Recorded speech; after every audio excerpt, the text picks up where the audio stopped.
Good day mga ka-CRT, welcome again to our practice exam series for ECT board exam. This is part 1, numbers 11 to 20. Again, be ready with your pen, paper, and calculator. Read the following questions carefully and write the letter of your choice in your paper. Let's begin. Number 11. The angle of elevation of the top of the building at a distance of 40 meters from its foot on horizontal plane is found to be 60 degrees. Find the height of the building.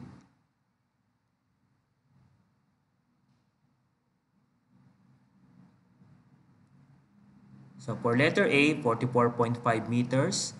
Letter B, 57.1 meters.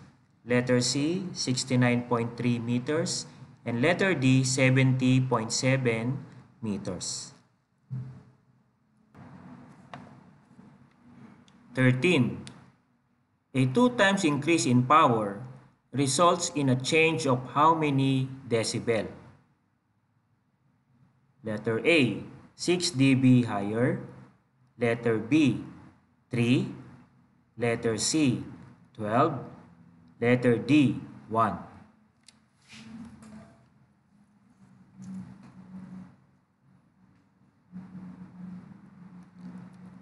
"14. What does horizontal wave polarization mean? Letter A. The dielectric and magnetic lines of force of a radio wave are perpendicular to the Earth's surface. Letter B.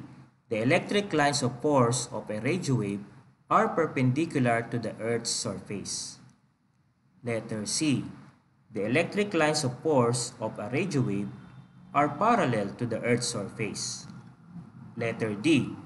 The magnetic lines of force of a radio wave are parallel to the Earth's surface.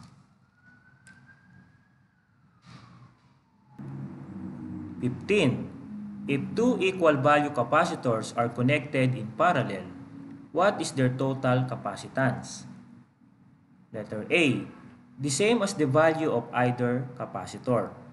Letter B. Twice the value of one capacitor. Letter C. The value of one capacitor times the value of the other. Letter D. Half the value of one capacitor.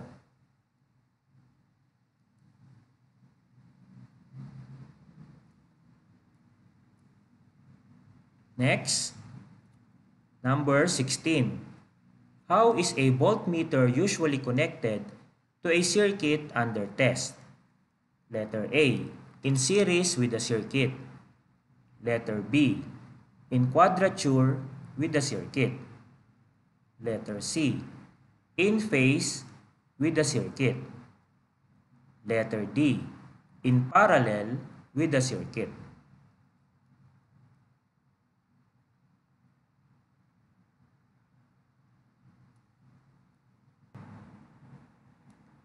Number 17.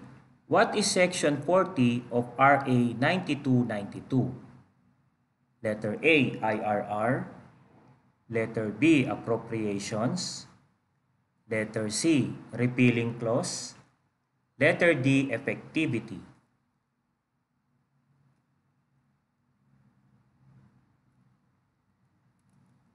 "18.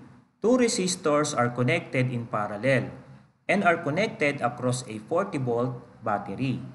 If each resistor is 1,000 ohms, the total current is letter A, 80 milliamperes, letter B, 40 milliamperes, letter C, 80 amperes, letter D, 40 amperes.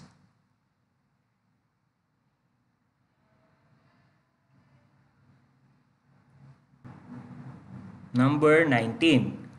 What is the SI unit of magnetic flux? Letter A, Tesla. Letter B, Gauss. Letter C, Farad.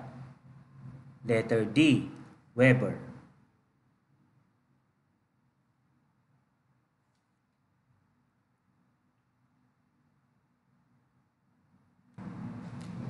Again, next is comment down your answers and I will reply to it para magka-idea kayo sa key answers. Thank you for watching this video. See you in part 1, numbers 21 to 30.